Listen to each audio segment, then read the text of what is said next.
اللهم صل وسلم وبارك على سيدنا محمد وعلى اهله وصحبه اجمعين. ازيكم عاملين ايه؟ تعالوا نبدا مع بعض نغسل الستاير ونغسل فرش الكنب ونشوف الدنيا عايزه تترتب. الشقه دي عايزه اعمل فيها مبلكوش، يا دوبك الواحد كان يقضي فيها مصلحه. نشوف هنعمل ايه تاني. ناخد نفس طويل وربنا معانا ونشجع بعض، واللي عنده فرش كنب، فرش ركنة، فرش انتريه يغسل.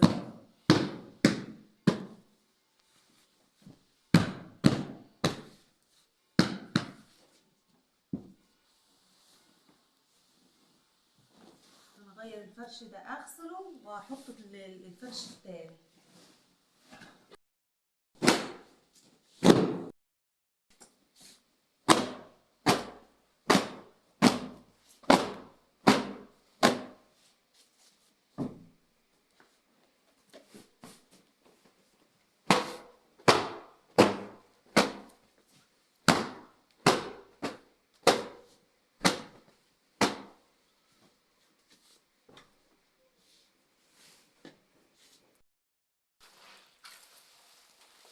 فرشت الستاير وحطيتهم فم كده على ايدي، وبعد كده احطهم في الغساله الاوتوماتيك عشان لو فيهم تراب ينزل قبل ما تخش الغساله، عشان يبقوا لونهم ابيض كده ومزهزهين ونضاف.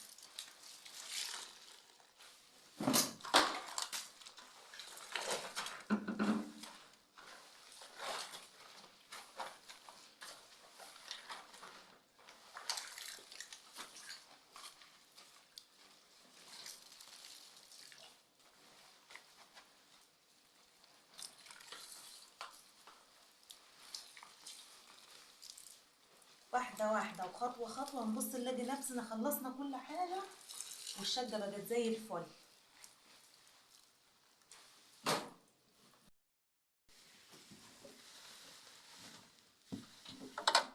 لما خدتهم فم كده على ايدي كده هيخشوا الغسالة في نص ساعة، هيبقوا زي الفل ان شاء الله.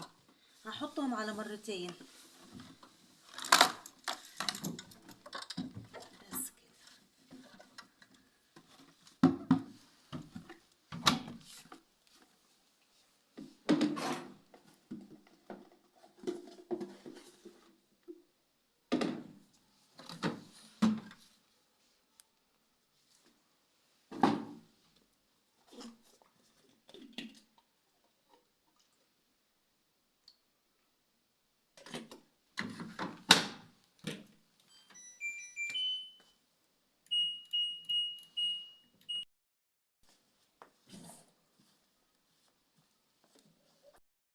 عقبال الستاير ما تتغسل المفروض هعمل ايه بقى؟ انا عايزة كل الحوائط بتاع الشقة انزل عليها اديها تلميعة كده على السريع انضفها. انا بحب اعمل كده شوية اي نوع مسحوق بتحبوه وشوية مية وحاجة بسيطة كلور وديتول ونمسح الحيطان كلها بالطريقة دي.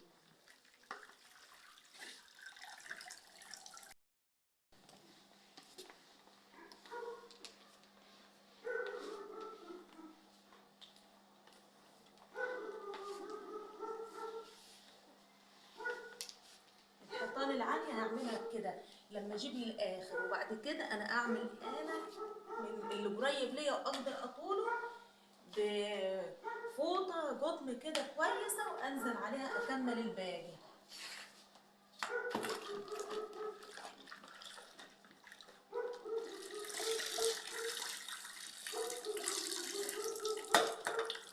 انا هخلص كل الحيطان بالطريقة دي وبعد كده نرجع نشوف هنعمل ايه تاني.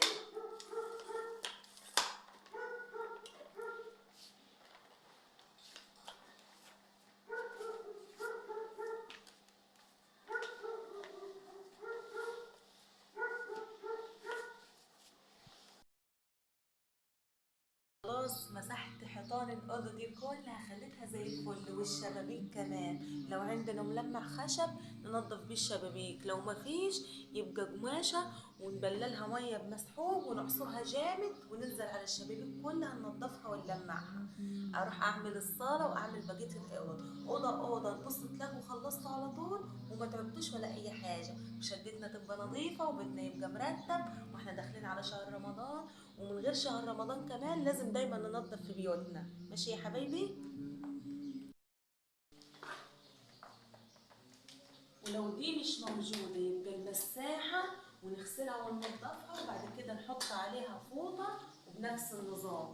هي دي مش غالية أساسا، ده موجودة في كل مكان، أدوات منزلية.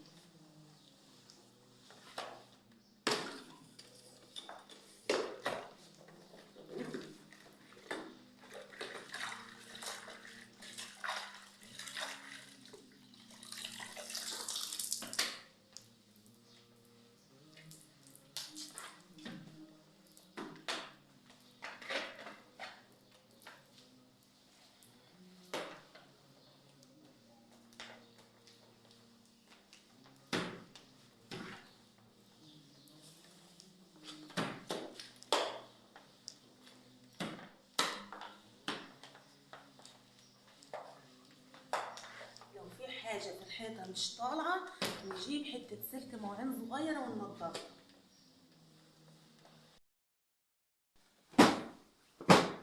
مسحت كل حوائط الشقة كلها، مش قاعد غير الانتريه وخلاص، هنفضه وانزل على الحيطان بتاعته اخليها فله كمان.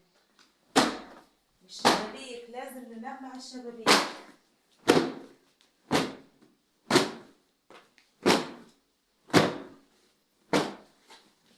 مش دول ثواني.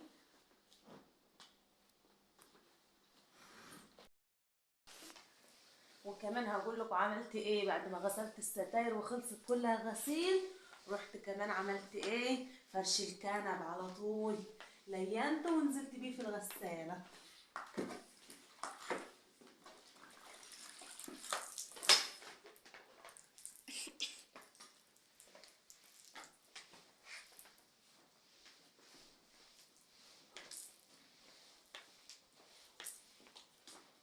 المساحة دي تحفة جميلة وبتلم اي حاجة، وبص عجباني جدا، حلوة خالص.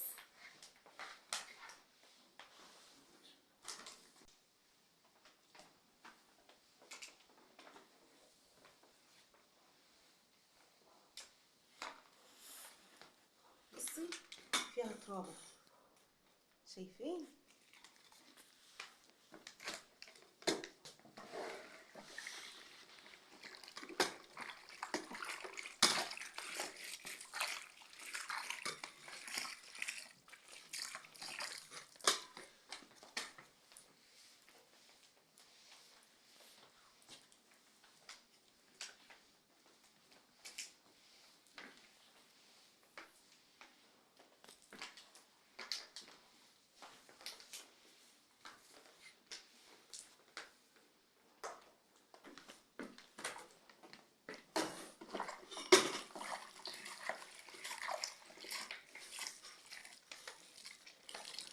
جبت شويه ميه نضاف بالشكل ده واي مسحوق معاهم، لا اما زي ما قلت لكم لو عايزين ملمع خشب ماشي، هننزل على كل شباك ننضفه بفوطه او حته قماش نظيفه ونخلي الشبابيك زي الفل. وهعمل ايه تاني، هنزل على المراوح بعد كده. شايفين المروحه دي؟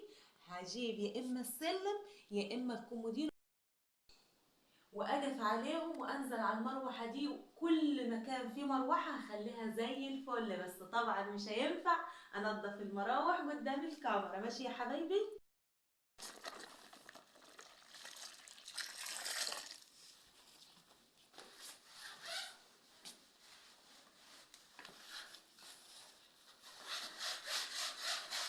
على كل حال انا باستمرار بنضف في الشقه، بس مش لازم كل ما هنضف الشقه هدوشكوا بيها واعملها قدامكم واصور يعني.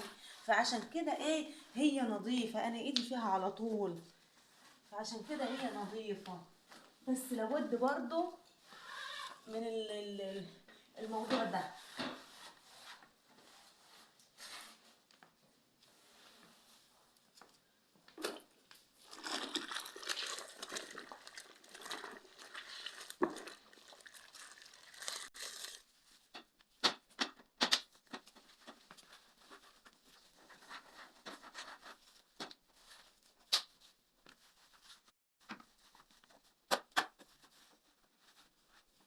خلاص انا هخلص الشبابيك كلها بالشكل ده، وهرجع هقول لكم على حاجه.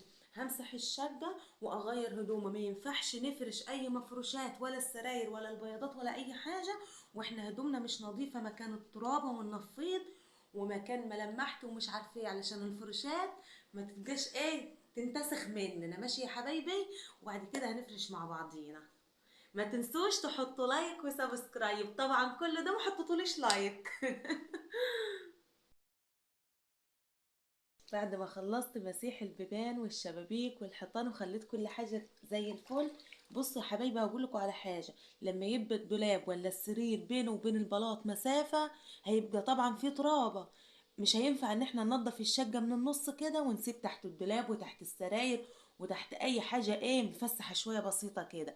لا، طب ما احنا عايزين ننضف تجيل، لو جريناه او مش هنقدر نسحبه في وسط الاوضه زي مثلا الانتريه نسحبه في النص وننضف تحتيه زي ما احنا عايزين. لكن اللدلبه والسراير بقى هنعمل ايه؟ شويه ميه فيهم معطر وفيهم مسحوق واي عصايه وتحت السراير وتحت اللدلبه بالطريقه دي، وننزل عليه كله ننضف. وماشي يا حبايبي؟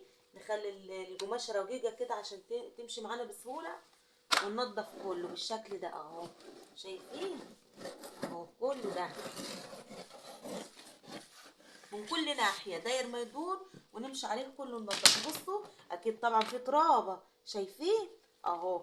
فاحنا نعمله وننضفه ونلف حواليه من كل ناحية لحد ما نخليه زي الفل، لان تجيل مش هنقدر نسحبه.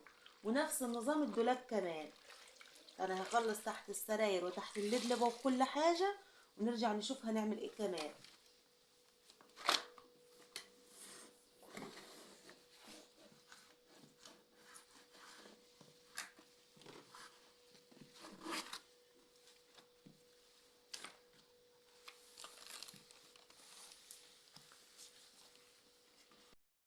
كوبايات نغسلهم، شوية ألطاب نغسلهم بالمرة.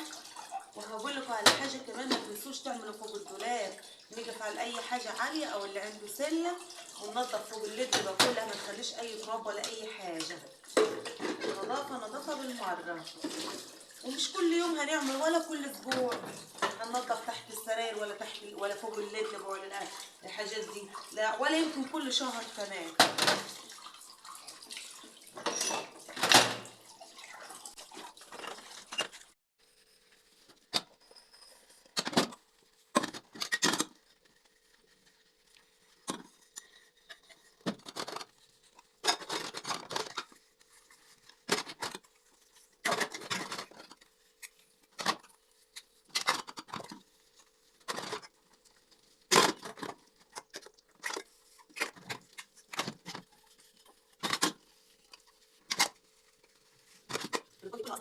بس لما نضفت الحوض وعملت تراب فضيت على تراب مش نشوفه نشيله في مكان.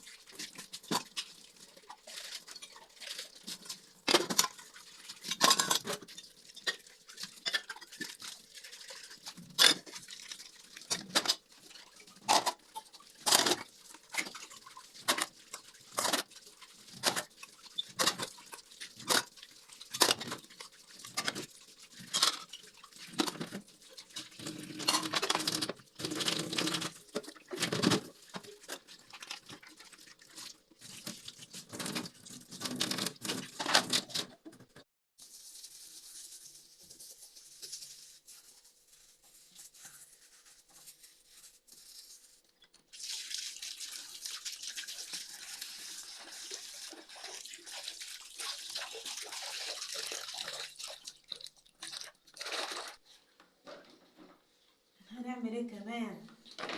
الركن ده لازم اغسله، نفضي كل الحاجات اللي فيه ونغسله كمان.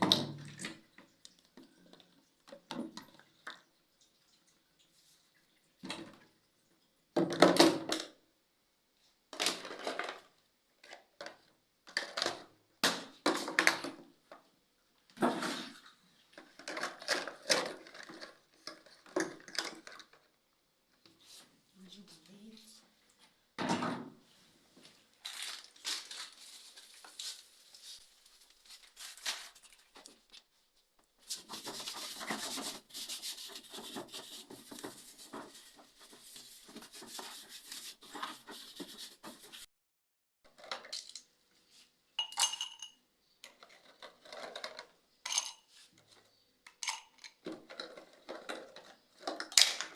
كله ده فاضي.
بس كده نعمل اللي بعده بقى.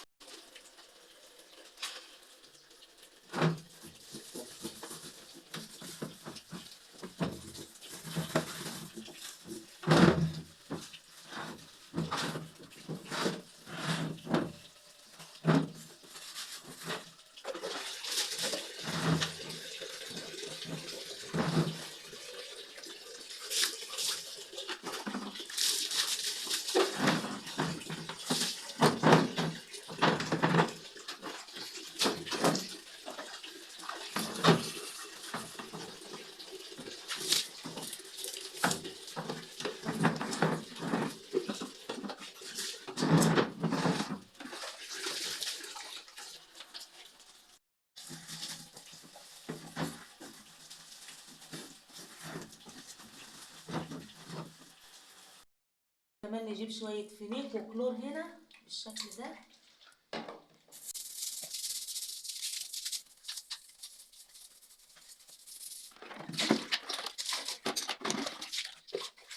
بس كده نعمل كده.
ايه كمان؟ لو عندنا ملمع خشب هنلمع به اللدلبه والكومودين واي خشب في الشقه. مفيش يبقى ملمع الجزاز نلمع به الجزاز.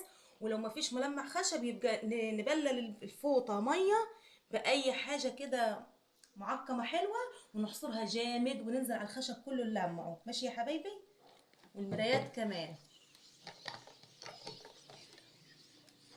نمشي في الشقة كل يوم كده على السريع ننظفها، وكل أسبوع نقلبها، وكل شهر نظافة عميقة ما بقولكوش.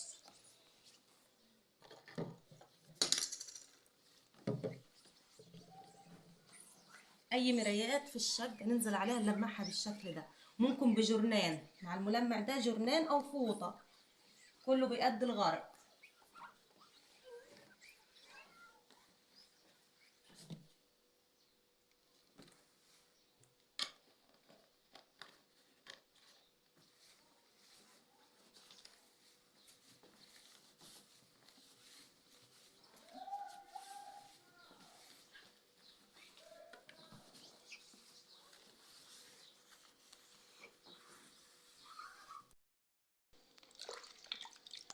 هعمل ايه كمان بعد ما خلصنا لميع وكل حاجة، واخر حاجة قبل ما نفرش نمسح الشقة.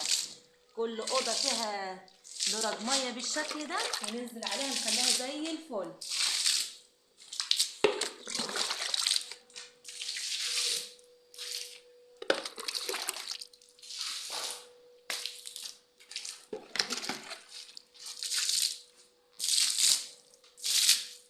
بس كده.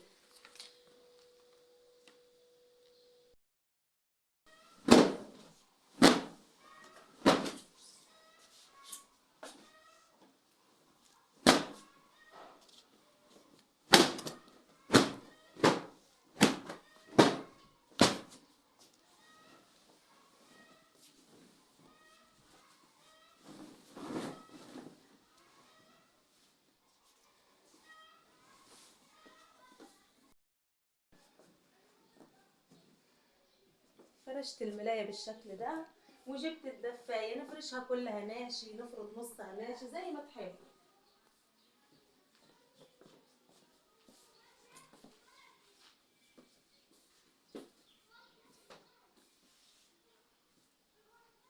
ممكن في النص نعملها ببيونة، يا اما كشكشة بسيطة كده وخلاص. ممكن تضموها كده تبقى ببيونة شكلها جميل، ممكن نفرطها وحاجة بسيطة كده منظر بس.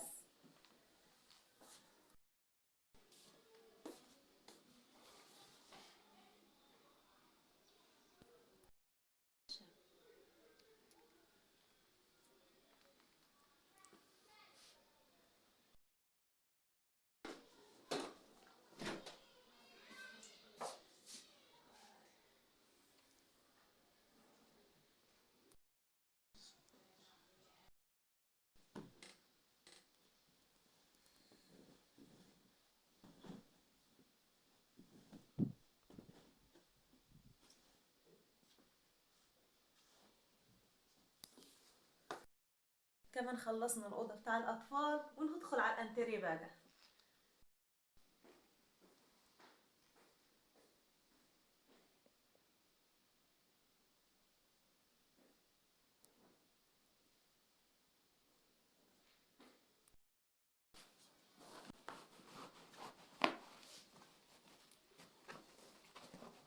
عارفين البياضات دي بتحمي الانتريه وبتديله شكل حلو والله. وتقولوا عليها الوان فاتحه، تقولوا عليها فواتح، زي ما تقولوا قولوا، كل واحد يقول اللغه اللي مولف عليها يتكلم بها يا حبايبي. ماشي؟ هي دي بعينها الوان فاتحه زي فواتح. ماشي يا حبايبي؟ اللي تقولوه قولوه، بس المهم ان احنا نحمس بعض ونشجع بعض ونعمل فيديو روتين حلو كويس علشان خاطر الشقة تبقى نظيفة وبيوتنا تبقى كويسة زي ما قلنا في اول الفيديو.